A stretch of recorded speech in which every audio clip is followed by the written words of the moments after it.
सिर्फ एक या दो नहीं, लगभग सभी विधाओं पर जो है अपनी लेखनी चलाई, जैसे कहानी, रेखा चित्र। देखिए, समाज को जो है एक सूत्र में बांधने का प्रयास जो है वहां करते हैं और एकता की शक्ति क्या है ये समझाने का प्रयास करते हैं। देखिए, आगे वो यहाँ पर कहते जाते हैं कि कुछ लोग जो है विद्वानों की बातों को सुनकर भी अनसुना कर देते हैं। ब्रिटिश सरकार के सामने भी उनकी जो स्वतंत्र सत्ता है वहां बनी हुई थी, मगर आज क्या हुआ है?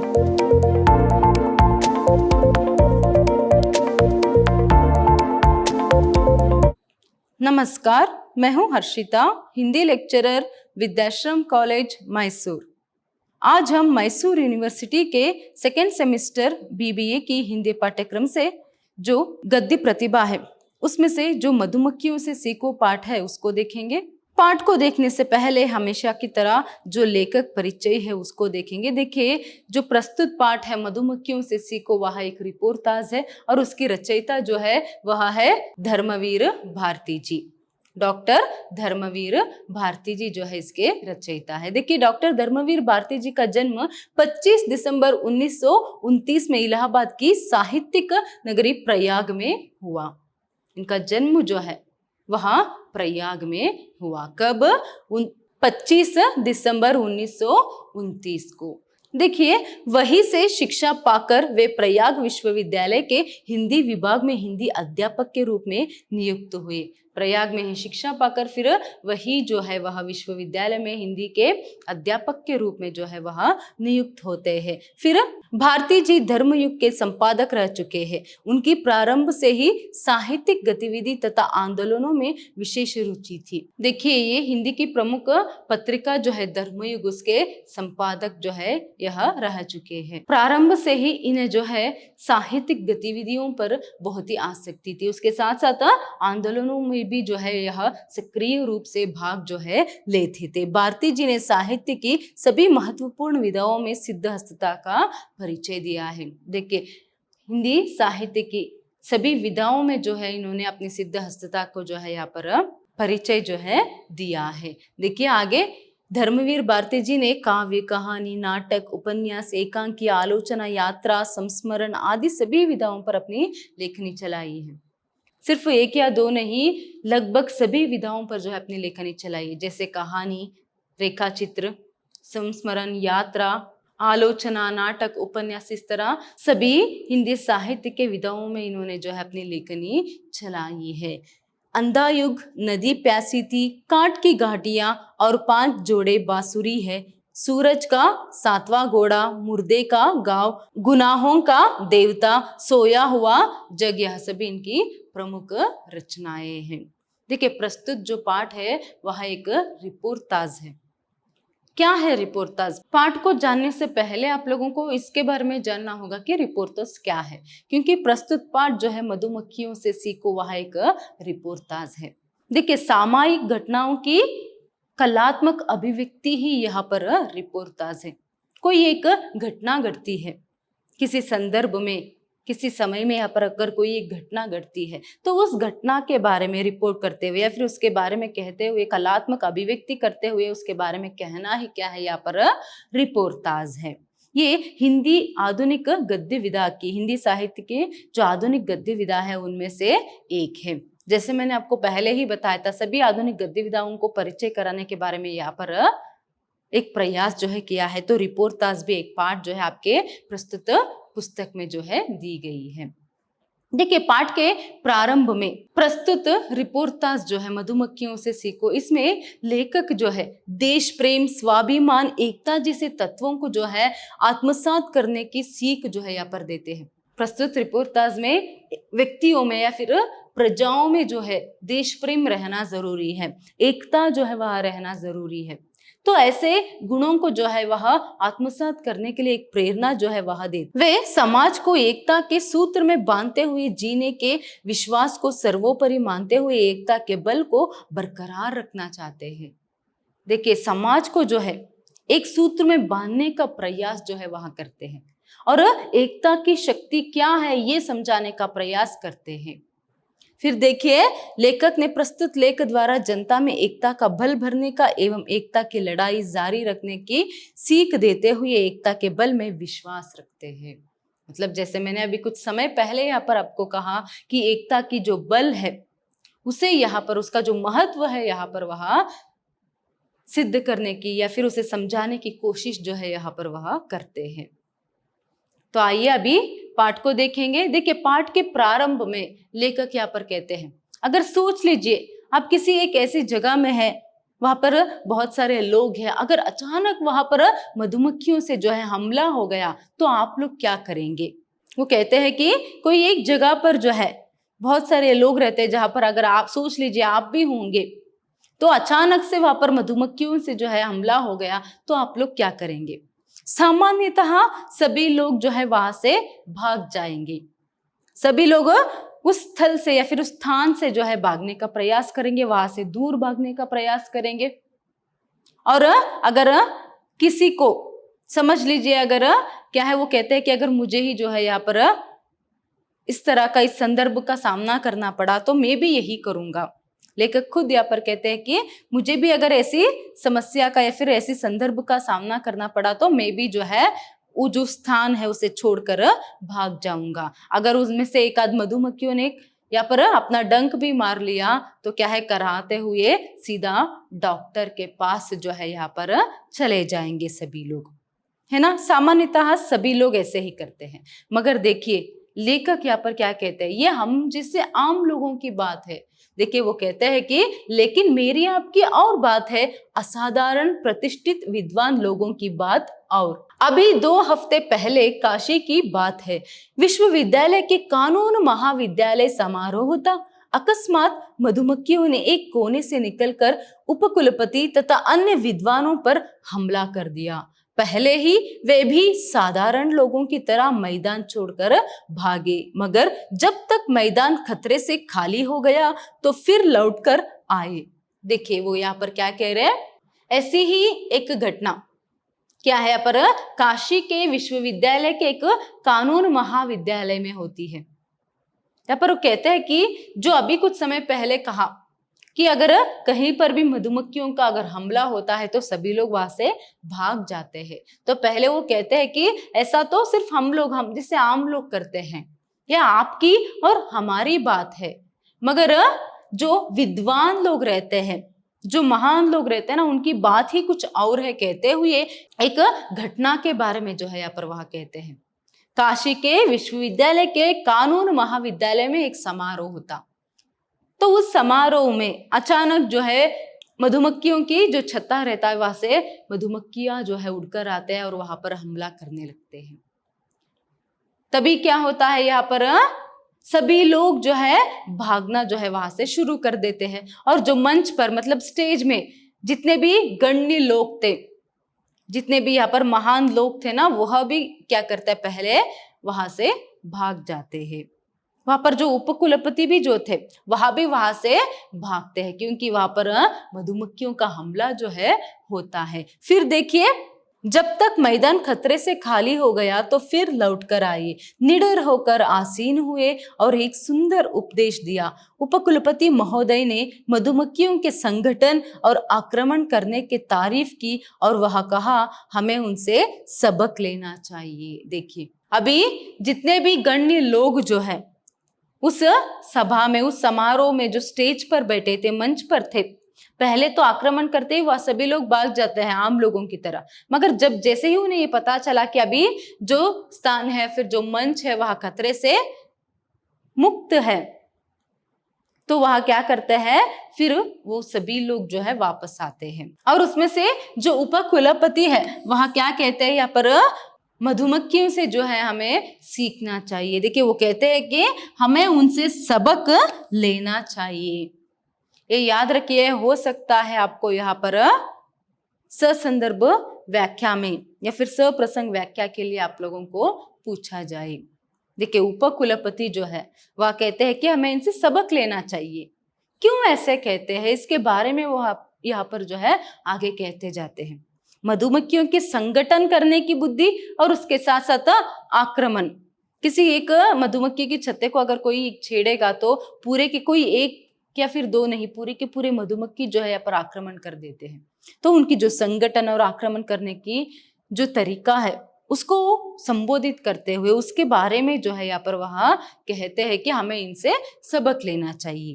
तो मधुमक्खियों से किस तरह का सबक लेना चाहिए, तो इसी के बारे में वह आगे जो है यहाँ पर चर्चा करते जाते हैं। देखिए आगे वो यहाँ पर कहते जाते हैं कि कुछ लोग जो है विद्वानों की बातों को सुनकर भी अनसुना कर देते हैं, मगर लेखक इसका विरोध करते हैं। वो कहते हैं कि कुछ लोग विद्वानों की बातों को सिर्फ सुनते हैं मगर उसे समझते भी नहीं है और उसको क्या है जीवन में उसके लागू भी नहीं करते हैं।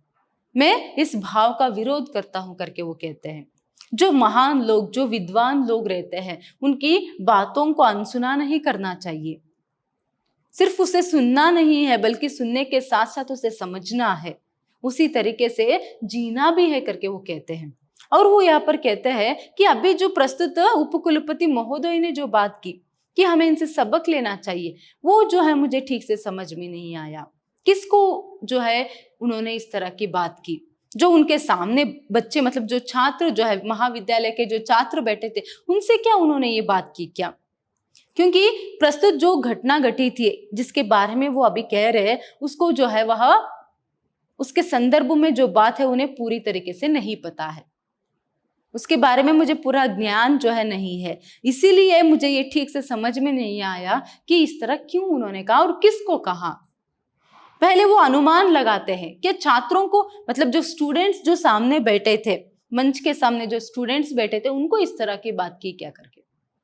अगर उनसे ये बात कह रहे हैं तो उसकी आवश्यकता उन्हें नहीं है, क्योंकि आजकल के जो स्टूडेंट्स हैं, देखिए कब की बात वो कह रहे हैं, जब प्रस्तुत रिपोर्टाज या फिर प्रस्तुत घटना जब घटी थी उस समय की बात वो कह रहे हैं। देखिए जब ये घटना घटी थी तो उस समय के बारे में, उसके कुछ ही दिनों बाद जब ये रिपोर्टाज लिखते हैं उसकी बात जो है यहाँ पर वहां कह रहे हैं कि वो जो घटना घटी थी उसके बारे में तो पूरा जो ज्ञान है इनको नहीं है, पूरी बात ठीक से इनको पता नहीं है, इसीलिए वो अनुमान लगाते हुए कह रहे हैं कि आज के जो बच्चे हैं, जो स्टूडेंट्स है महाविद्यालय या फिर विश्वविद्यालय, मतलब यूनिवर्सिटी के जो बच्चे हैं, उनको तो इसके बारे में कहने की आवश्यकता ही नहीं है। संगठन और आक्रमण में तो ये जो बच्चे हैं, मतलब जो स्टूडेंट्स है महाविद्यालय के, जो छात्र छात्राएं हैं, वो तो क्या है पर मधुमक्खियों को भी पीछे छोड़ देंगे। मधुमक्खियां तो उनके सामने नौसिखिया है। ऐसा लगता है कि क्या है, मधुमक्खियों को भी उतना संगठन या फिर आक्रमण जो है नहीं आता है जितना आजकल के, मतलब प्रस्तुत संदर्भ के समय के जो छात्र या फिर स्टूडेंट्स को पता है। क्योंकि देखिए यूनिवर्सिटीज में वैसे तो ज्ञान का मंदिर है वहां, मगर ज्यादातर जो स्टूडेंट्स है वो पढ़ाई में कम समय लगाते हैं, ज्यादातर समय जो है वह संगठन करने में और उसके साथ साथ आक्रमण करने में लगे रहते हैं। तो इसीलिए उनको तो ये बात कहने की आवश्यकता नहीं है। फिर क्या अध्यापकों को ये बात कह रहे? फिर वही एक अनुमान जो है लगाते हैं, क्या ये जो बात है मधुमक्खियों से सबक लेने की जो बात है, क्या वह अध्यापकों को, मतलब उस महाविद्यालय के जो अध्यापक थे, प्रवक्ता थे, क्या उनको ये बात उन्होंने कही क्या करके। फिर वो सोचते हैं अध्यापक जो लोग हैं या फिर जो प्रवक्ता लोग हैं वहां क्या करेंगे इस बात को लेकर। अगर वहां संगठन भी करेंगे तो आक्रमण भला किस पर करेंगे? संगठन करके वहां आक्रमण किस पर करेंगे, किस पर अपना जोर जो है यहाँ पर दिखाएंगे? तो ये जो प्रश्न है वह खुद करते हैं। तो यहाँ पर उन्हें साफ बात जो है ये समझ में नहीं आ रही है कि ये जो बात है उन्होंने किसको कहा और किस नजरिए से कहा, ये बात उन्हें अभी समझ में नहीं आ रही। इसीलिए वो फिर एक बात जो है यहाँ पर कहते हैं, जब कोई बात समझ में नहीं आ रही हो, जब कोई बात समझ में नहीं आ रहा है तो यहाँ पर शास्त्रों का सहारा जो है लेना चाहिए करके। तो इसीलिए वह भी शास्त्रों का सहारा लेते हैं। तो इसके बारे में पढ़ते हुए वो अवधूत दत्तात्रेय के बारे में पढ़ते हैं शास्त्रों में। जो अवधूत दत्तात्रेय थे उन्होंने मधुमक्खियों को ही जो है अपना गुरु मान लिया था, उन्होंने मधुमक्खियों को ही अपना गुरु मान लिया था। तो वो क्या कहते हैं यहाँ पर, देखिए जहां तक संगठन की बात है या फिर संचय की बात है, संग्रह की बात है, तो ज्ञान का संग्रह कर रहे हो तो जिससे भी जितना भी ज्ञान यहाँ पर मिलता है सब कुछ यहाँ पर उसका संग्रह कर लीजिए। मगर वही संपत्ति की बात है, अगर वही संपत्ति की बात है तो जितना आपको जरूरत है ना उतना ही यहाँ पर संग्रह कीजिए। देखिए कितनी अच्छे से यहाँ पर एक शास्त्र में दत्तात्रेय जी के बारे में कहा है, कितनी सुंदरता से वो कहते हैं किस तरह मधुमक्खी जो है एक एक फूल से भी जो मधु रहता है उसका संग्रह करके क्या है वह मधु का संग्रह करते हैं। हर एक फूलों से रस का संग्रह कर कर वह मधु की जो संग्रह है अपने छत्ते में करते हैं। ऐसे ही मनुष्य को ज्ञान, मधु जो है उसका तात्पर्य क्या है यहाँ पर ज्ञान है, नॉलेज है। अगर आप नॉलेज की संग्रह कर रहे, ज्ञान की संग्रह कर रहे, तो छोटे बच्चे से लेकर हर एक व्यक्ति से जो है वहां पर किसी तरह की भेदभाव नहीं है सीखने के लिए। अगर हमको कोई बात पता नहीं है तो दूसरे से सीखने में यहाँ पर कोई भी गलत बात नहीं है। तो ज्ञान संग्रह जो है हर एक मनुष्य से जितना मिलता है उतना यहाँ पर करना चाहिए, सिर्फ उसे बटोरते जाना चाहिए। ज्ञान की बात वो कह रहे। वही संपत्ति, वही अगर प्रॉपर्टी की, संपत्ति की बात अगर वह कहते हैं तो यहाँ पर सिर्फ उतना ही संग्रह करना जितना तुम्हें जरूरत है, तुम्हारे जीवन के लिए जरूरत है। ज्यादा यहाँ पर संग्रह करने की आवश्यकता नहीं है करके वो कहते हैं। किस तरह यहाँ पर ज्यादा होने पर मधुमक्खी जो है छत्ता समेत यहाँ पर गिर पड़ते हैं, टूट जाते हैं, ऐसे ही जो है व्यक्ति भी जो है ज्यादा हो जाने पर, संपत्ति को जो है ज्यादा संग्रह करने पर वह भी टूट जाता है या फिर बिखर जाता है। तो इसीलिए संपत्ति जितना चाहिए ना उतना ही रहना जरूरी है करके वहां कहते हैं। तो यही बात कहते हुए ये जो वो लेकर कहते हैं कि ये जो बात है दत्तात्रेय जी ने, अवधूत दत्तात्रेय जी ने कहा है, मुझे बहुत ही पसंद आया। मगर आजकल के जो अध्यापक वर्ग है या फिर आजकल के जो लोग हैं उन्हें कौन ये बात समझाए, क्योंकि हर कोई जो है यहाँ पर सिर्फ संपत्ति को जो है प्राप्त करना चाहता है, सिर्फ उसे ही वहां बटोरना चाहता है। ज्ञान के बारे में उतना जो ध्यान है यहाँ पर ज्यादातर कोई कर ही नहीं पा रहा है। हाँ, मगर आज भी जो है, आज भी विश्वविद्यालयों में, शिक्षण संस्थाओं में ऐसे अध्यापक, ऐसे प्रवक्ता है जो बहुत ही ज्ञानी है, जो ज्ञान संग्रह में जो है विश्वास रखते हैं, मगर उनकी संख्या बहुत ही कम है। बाकी सभी लोग तो यहाँ पर सिर्फ संपत्ति के बारे में ध्यान देते हैं। तो ऐसे लोगों को कौन ये बात समझाए। और आज के प्रजासत्तात्मक देश में तो, समय में तो यहाँ पर क्या है, उन लोगों को पूरा अधिकार है अपना मत रखने के लिए। किस तरह वो जीना चाहते हैं तो वैसे वह जी सकते हैं। उन लोगों को इसके बारे में उपदेश कौन दे सकता है भला करके वहां ये सभी बातें कहते जाते हैं। देखिए इसी के संदर्भ में वो कहते हैं कि एक समय था जिसमें मदन मोहन मालवीय, गोपीनाथ महामहोपाध्याय, गंगानाथ झा और विदुशेखर भट्टाचार्य, इन लोगों का उदाहरण देते हुए वो कहते हैं कि ऐसे लोग जो थे वो सभी लोग दत्तात्रेय की बात को जो है मानते थे, मतलब उसी तरह अपना जीवन यापन जो है वहां करते थे। जहां तक ज्ञान की बात है उसका जो है भरपूर संग्रह वह करते थे, और जहां तक संपत्ति की बात है जितना उन्हें यहाँ पर जरूरत है उतना ही वह संग्रह करते थे।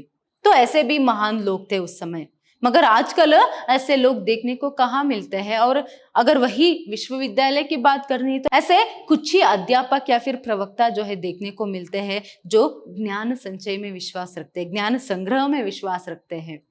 आगे वो कहते जाते हैं, पिछले 10 वर्ष में हमारे देश के सामने जो बहुत पेचीदी समस्याएं आई है उनमें हमारे विश्वविद्यालय भी रहे हैं।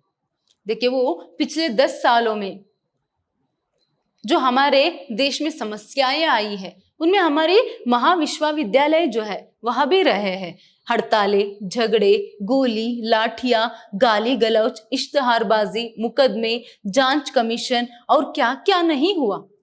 देखिए विश्वविद्यालय के संदर्भ में हड़तालें हुई, झगड़े हुए, जांच हुई, इश्तहारबाजी, ऐसे हर एक में मतलब किस तरह यहाँ पर हड़तालें, झगड़े, गोली, लाठियां, गाली गलौज, इश्तहारबाजी, मुकदमे, जांच कमीशन, तो हर एक बात जो है जो जो नहीं होना था ज्ञान मंदिर में, वह सभी जो है हो रहा है या फिर हो चुका है।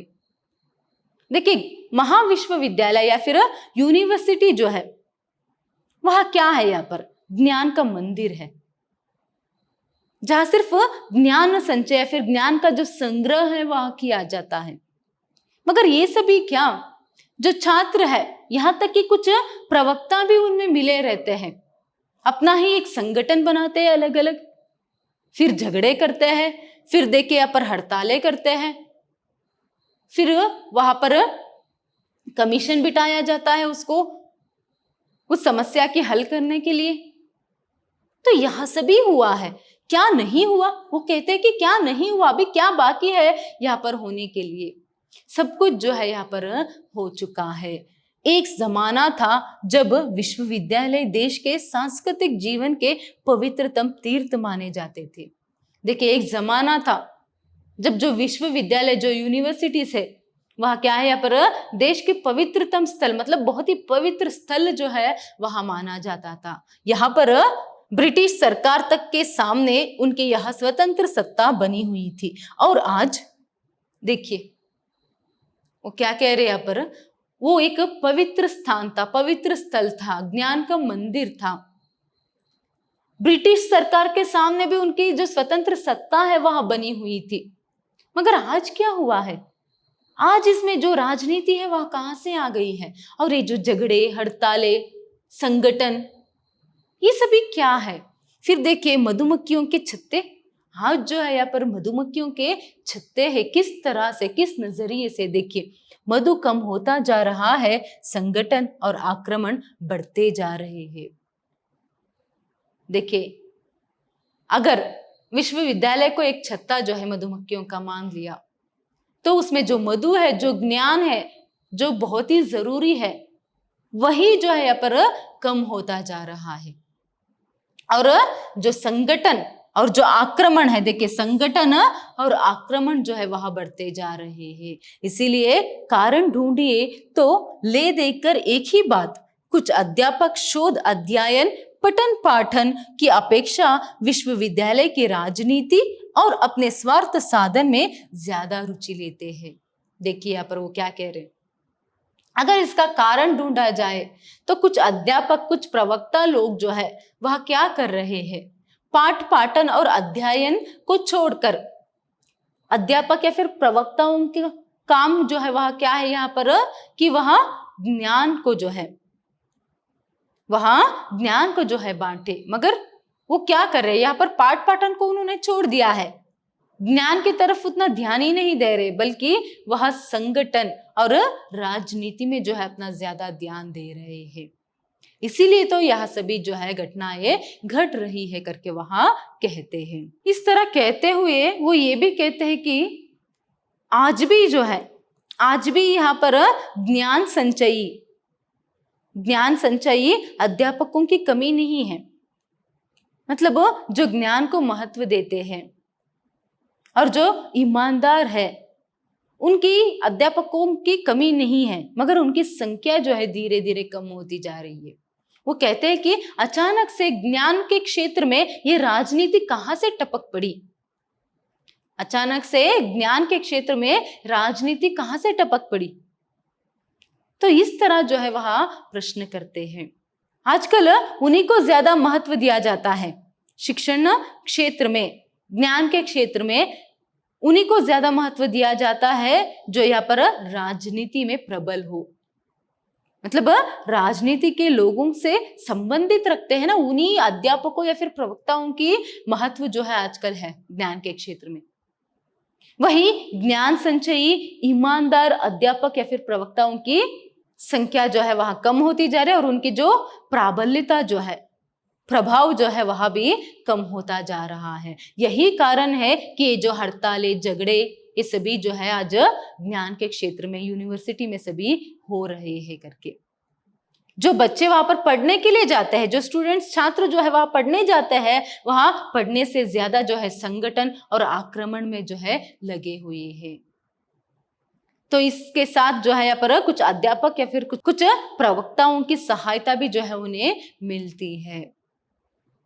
तो यह सभी किसके कारण हो रहा है? राजनीति के चलते। ज्ञान के क्षेत्र में ये राजनीति कैसे टपक आई करके उन्हें अभी पता ही नहीं चल रहा है। जो राजनीति है वो कहते हैं कि जो राजनीति है वह अपने सीमा से बहुत जो है वह बाहर आ चुकी है, बहुत ही विस्तारित जो है वह हो चुकी है। यही कारण है कि आज राजनीति जो है ज्ञान के क्षेत्र में भी छा गई है और उसके कारण झगड़े, हड़तालें सभी जो है हो रहे हैं करके। वो भी जो है पिछले 15 सालों में, मतलब उस समय से पिछले 15 सालों में जो है यहाँ पर राजनीतिक पूजा जो है इतनी बढ़ गई है कि सांस्कृतिक और शैक्षणिक क्षेत्र में भी जो है वहां फैल गई है करके यहाँ पर कहते हैं। देखिए आगे वो कहते जाते हैं, जब राजनीति की पूजा की बात हो तो मेरा मतलब किसी एक दल या किसी एक वर्ग से नहीं है।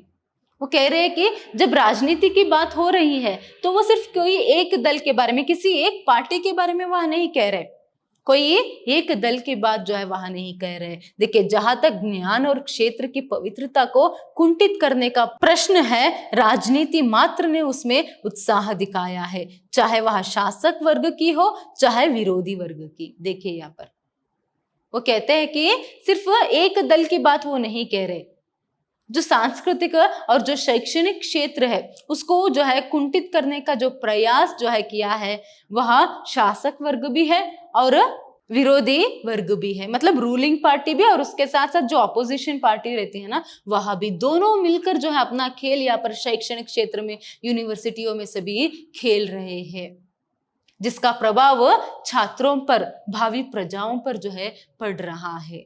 इसीलिए देखिए वो आगे कहते हैं यहाँ पर, विरोधी वर्ग ने विद्यार्थियों के अधकचरे दिमागों को आवेश से अंधा बनाकर उपद्रवों के द्वारा शासन सत्ता ने विश्वविद्यालयों की अंदरूनी व्यवस्था को अधिक से अधिक सीधा अपने नियंत्रण में लेने की कोशिश की है। जो ये विरोधी वर्ग है उन्होंने क्या किया है, विद्यार्थियों के अधकचरे दिमाग को जो है, विद्यार्थियों के दिमाग को जो है यहाँ पर संगठन और आक्रमण करने में, उपद्रवों को बढ़ाने के लिए प्रयोग किया है। और जो यहाँ पर शासन सत्ता है, मतलब जो रूलिंग पार्टी है, वहां क्या किया उन्होंने, विश्वविद्यालयों की जो अंदरूनी व्यवस्था है ना उसे खोखला कर दिया या फिर अपने स्वार्थ के लिए जो है उसका प्रयोग वो करते जा रहे हैं। तो इस तरह से एक तरफ रूलिंग और एक तरफ अपोजिशन पार्टी, मतलब एक तरफ सत्तारूढ़ वर्ग और उसके साथ साथ जो विरोधी वर्ग है, दोनों जो है यहाँ पर क्या कर रहे हैं, जो विश्वविद्यालय है उसका प्रयोग जो है अपने स्वार्थ के लिए कर रहे हैं। अपना जो खेल है यहाँ पर वहां पर खेलते हुए बच्चों की जो भविष्य है उसको जो है वहां नष्ट कर रहे हैं और ज्ञान के मंदिर को जो है, जो पवित्र स्थल है उसे यहाँ पर अपवित्र जो है कर रहे हैं। तो इस तरह यहाँ पर बात जो है वहां कहते जाते हैं। इसी संदर्भ में वो आगे कहते जाते हैं, एक और सत्तारूढ़ राजनीतिक और दूसरी ओर सत्ता के लोलुप आंदोलनकारी राजनीतिक चक्की के पाटों की तरह मिलकर दोनों ज्ञान केंद्रों की पवित्रता को पीसकर धूल में मिलाते रहे हैं। देखिए एक और यहाँ पर क्या है, सत्तारूढ़ मतलब रूलिंग पार्टी, और एक तरफ यहाँ पर विरोधी वर्ग जो है, मतलब जो अपोजिशन पार्टी है। दोनों चक्की के पाटों की तरह जो है, बीच में कौन है यहाँ पर, विश्वविद्यालय या फिर ज्ञान का केंद्र या फिर सभी छात्र स्टूडेंट से दोनों मिलकर चक्की की तरह जो है उसे पीस कर जो है रख दिया है। यहाँ पर ज्ञान के पवित्र क्षेत्र को अपवित्र जो है वहां कर कर रख दिया है। इस राजनीतिक गहमा गहमी में स्वभावतया उसी अध्यापक वर्ग ने सहसा अपने को बहुत महत्वपूर्ण और मूल्यवान पाया जो संगठन और आक्रमण में कुशल था। अध्यापक या ज्ञान संचय में चाहे जितना दरिद्र हो, दोनों ओर की राजनीति उसका छिपा या खुला सहयोग लेती रही। देखिए ये जो घिनौना खेल जो है यहाँ पर दोनों वर्ग, मतलब रूलिंग पार्टी और अपोजिशन पार्टी जो यहाँ पर खेल रहे हैं यूनिवर्सिटीज में, तो इसमें वही अध्यापक, वही प्रवक्ता जो है अपने आप को महत्वपूर्ण पाया जो संगठन और आक्रमण में, जो संगठन और आक्रमण में जो है कुशल था। जो संगठन करने में और आक्रमण करने में कुशल था ना, वही अध्यापक जो है यहाँ पर अपने आप को महत्वपूर्ण पाया। उन्हीं को जो है यहाँ पर महत्व दिया जाता था, उन्हीं की चलती थी। और चाहे वह ज्ञान संचय में कितनी भी दरिद्र क्यों ना हो, और अध्यापन कार्य में और बच्चों को पढ़ाने में कितनी भी दरिद्र क्यों ना हो, उससे कोई लेना देना तो नहीं था। अगर वह अच्छा ना भी पढ़ाते तो भी वह महत्वपूर्ण जो है स्थान जो है उनको मिलता। क्यों? क्योंकि वह संगठन में और उसके साथ साथ आक्रमण में जो है कुशल थे, राजनीति में थे। इसीलिए ऐसे लोगों की जो है, ऐसे अध्यापक, ऐसे प्रवक्ता लोगों की जो है, राजनीतिक लोग जो है, दोनों वर्ग जो है वह छिपा या फिर खुला सहयोग जो है लेता था। खुलकर या फिर छिपकर जो है यहाँ पर सहयोग जो है लेता था। देखिए, इस तरह कहते हुए वो ये कहने की कोशिश जो है कर रहे कि किस तरह जो है ज्ञान के क्षेत्र में, सांस्कृतिक क्षेत्र में जो है ये राजनीति जो है वहां आ गई है, और किस तरह अपना घिनौना खेल जो है यहाँ पर खेल रहे हैं वो लोग। अपने स्वार्थ के लिए किस तरह विश्वविद्यालय के बच्चों को, छात्रों को जो है वह प्रयोग कर रहे, यहाँ तक कि अध्यापक वर्ग भी जो है उन्हीं का भी प्रयोग यहाँ पर कर रहे, सिर्फ अपनी स्वार्थ के लिए। देखिए, ऐसे में पहले तो वो लोग क्या करते हैं, जितना उनको काम रहता है वहां तक उन अध्यापकों को, उन छात्रों को और विश्वविद्यालय का जो प्रयोग है वह करते हैं। जब एक बार अपना काम हो गया तो वही अध्यापक जो है, वही छात्र जो है उनको यहाँ पर ध्यान नहीं देते, उनको यहाँ पर महत्व जो है नहीं देते हैं। फिर देखिए, एक बार जब उनका काम हो जाता है तो वह उनकी तरफ देखते भी नहीं है। तो इस तरह जो है यहाँ पर राजनीति लोग जो है वह जो है विश्वविद्यालयों का प्रयोग, वहां के छात्र और अध्यापकों का प्रयोग जो है अपने स्वार्थ के लिए कर रहे हैं। तो इसीलिए वो कहते हैं कि राष्ट्र के भविष्य का निर्माण ज्ञान के तीर्थ में होता है। जो कल देश के शासक बनेंगे, सैनिक बनेंगे, उनके समूचे व्यक्तित्व का निर्माण नेता नहीं अध्यापक करता है। देखिए, कितना विपर्यास है। जहां पर भावी प्रजाओं की, देशभक्तों की निर्माण होता है, वहीं पर जो है यहाँ पर ऐसे घिनौने खेल जो है राजनीति लोग जो है खेल रहे हैं। देखिए, यहाँ पर जो कल देश के शासक बनेंगे, सैनिक बनेंगे, उनका जो व्यक्तित्व का निर्माण है यहाँ पर राजनीति नहीं करेगी, बल्कि एक अध्यापक करता है, एक प्रवक्ता जो यहाँ पर करता है।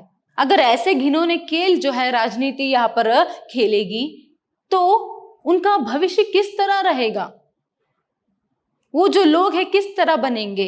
क्या वो एक अच्छे शासक बन पाएंगे, अच्छे सैनिक बन पाएंगे, या फिर क्या वो एक अच्छे प्रजा जो है वहां बन पाएंगे? नहीं।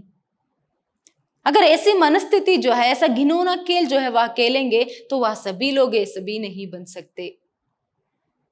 देखिए, यहाँ पर वो कहते हैं कि राष्ट्र के भविष्य का निर्माण ज्ञान के तीर्थ में होता है। राष्ट्र के जो भविष्य का निर्माण है वह ज्ञान के तीर्थ स्थल में जो है होता है, और उसी तीर्थ स्थल को जो है यहाँ पर ये लोग अपवित्र कर रहे हैं। तो आप लोग ये सोचिए, हमारे जो भावी प्रजा है वह किस तरह बनेंगे, और हमारे देश का जो भविष्य है वह क्या होगा। तो यहाँ पर वो कह रहे हैं कि जो यहाँ पर संगठन है, जो एकता है, किस तरह रहना चाहिए। क्या इस तरह की एकता की जरूरत है, इस तरह के संगठन की जरूरत है? नहीं। वो कह रहे हैं संगठन की आवश्यकता है, एकता की आवश्यकता है, मगर इस तरह नहीं करके वो कहते जा रहे हैं। देखिए, यहाँ वो आगे कहते जाते हैं कि यह विराट संगठन कुशल लड़ेता अध्यापक वर्ग को राजनीतिज्ञों का ही पनपाया हुआ है, और वही बेचारे इसे सह नहीं पा रहे हैं। इन सारी उतल पुतल में गंभीर निष्ठावान अध्यापक वर्ग नीलकंठ की भांति सारा विष खुद पीकर अपने छात्रों को अमृत ही देता रहा। देखिए, यहाँ पर कह रहे हैं कि ऐसे जो कुशल लड़ेता संगठक और कुशल लड़ेता अध्यापकों को जो है इन्हीं राजनीतिज्ञों ने जो है पनपाया है, और बाद में अपने काम होने के बाद वो उन्हीं को ही सह नहीं पाते हैं। तो ऐसे में इन सभी के बीच में जो यहाँ पर गंभीर और निष्ठावान अध्यापक वर्ग है वह नीलकंठ की भांति पूरा जो विष है उसे वहां पीते हैं, फिर बाद में जो है वह छात्रों को अमृत ही देता रहा है।